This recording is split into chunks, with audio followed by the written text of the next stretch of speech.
Good morning student, स्वागत है आपका भजनपाल भाटी इंटर कॉलेज के डिजिटल वर्ल्ड में। हमारा जो प्रकरण चल रहा था हिंदी व्याकरण में, वो चल रहा था छंद। और छंद के बारे में मैं आपको जानकारी दे चुका हूँ।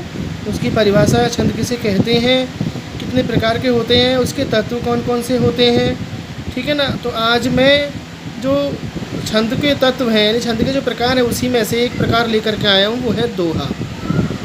ठीक है ना। तो हमारा दोहा छंद होगा आज। इसकी परिभाषा सुनते हैं। बहुत ही साधारण सी परिभाषा है। यह सममात्रिक छंद है। इसमें 4 चरण होते हैं। प्रथम और द्वितीय चरण में 13-13 मात्राएं व द्वितीय तथा चतुर्थ चरण में 11-11 मात्राएं होती हैं। मैंने आपको बताया था कि चरण होते हैं, चरण या पाद कहते हैं। उदाहरण देखिए इसका प्रिय छात्रों। मेरी भवबाधा हरो राधा नागरी सोए, जातन की झाई पर श्याम हरित दुति होए। ये दोहे का उदाहरण हो गया। ये दोहा है एक। इसका स्पष्टीकरण देखेंगे हम। उदाहरण का स्पष्टीकरण लिखा है मैंने कि प्रथम चरण मेरी भवबाधा हरो, द्वितीय चरण राधा नागरी सोई, और तृतीय चरण जातन की झाई पर, चतुर्थ चरण श्याम हरित दुति होए।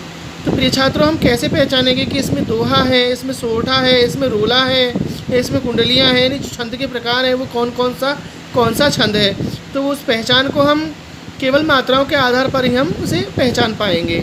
इसमें पहले और तीसरे चरण में 13-13, दूसरे और चौथे चरण में 11-11 मात्राएं हैं। यहाँ मैंने दोहा के 4 चरण लिख दिए हैं। इनकी मात्राएं गिनते हैं।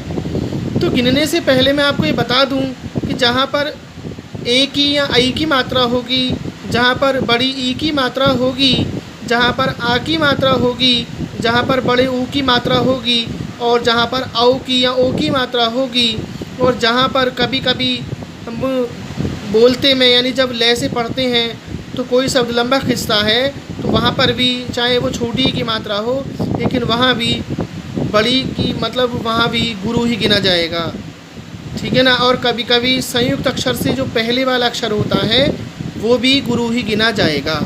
गुरु का मतलब जो एस बने हुए हैं यहाँ पर, ये गुरु के निशान हैं, यानी चिन्ह हैं। और इनकी जो संख्या होगी वो 2 होगी, यानी ये डबल गिना जाएगा। जैसे मैंने गिनेंगे, मेरी भवबाधा हरो, इसमें 13 मात्राएं हैं। प्रथम चरण में गिनते हैं 2 और 2 4 5 6 7 8 9 10 11 और 12 13। और जहाँ पर सीधे शब्द होंगे, सीधे अक्षर होंगे, जहाँ पर छोटी की मात्रा होगी, आ का डंडा नहीं होगा, यानी आ की मात्रा नहीं होगी, छोटी ऊ की मात्रा होगी और छोटी ई की मात्रा होगी, वहाँ पर केवल लघु गिना जाएगा, यानी केवल इस प्रकार की पाई बन जाएगी जैसे यहाँ पर बनी हुई।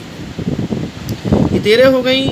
ऐसी नीचे की जो चरण है, द्वितीय चरण में देखिए यहाँ पर 2 2 4 5 6 7 8 9 10 और 11 मात्राएँ। तृतीय चरण में देखिए 2 3 4 5 6 7 8 9 10 11 12 13 मात्राएँ होगी।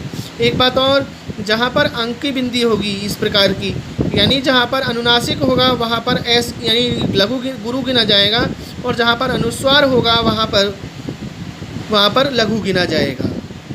चतुर्थ चरण देखिए, श्याम हरित दुति होए में 1 3 4 5 6 7 8 9 10 और 11। तो इस प्रकार इसे स्पष्ट होता है कि इस दोहे में दोहा छंद के लक्षण हैं, और ये उसी का ही उदाहरण है। तो प्रिय छात्रों, मैं आपको ये बता दूं कि मैंने यहाँ पर केवल ये वाला दोहा लिख दिया है।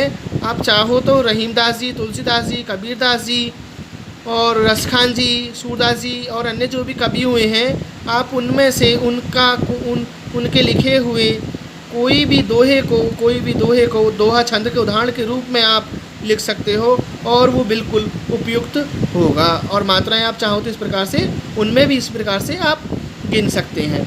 जैसे मैं कुछ दोहा पढ़ रहा हूँ, जैसे कि बड़ा हुआ तो क्या हुआ, जैसे पेड़ खजूर, और पंथी को छाया नहीं, फल ला गया तो अति दूर। ऐसे ही कुछ और भी दोहे हैं, जैसे कि तुलसी पावस के समय धरी को किल मौन, और अब तो दादुर बोल ही हमें पूछो कौन। और भी बहुत सारे दोहे हैं, जैसे कि चलती चाकी देख कर दिया कबीरा रोए, और 2 पाटों के बीच में साबुत बचा न कोय।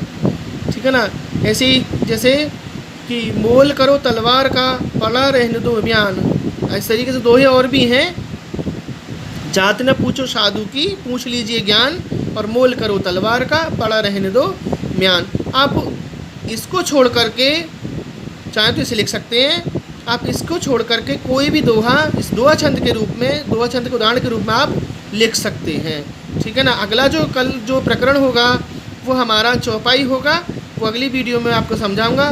तब तक के लिए धन्यवाद। और इसे बड़ी सुंदर हैंड राइटिंग में आपकी नोटबुक में आपको लिखना है।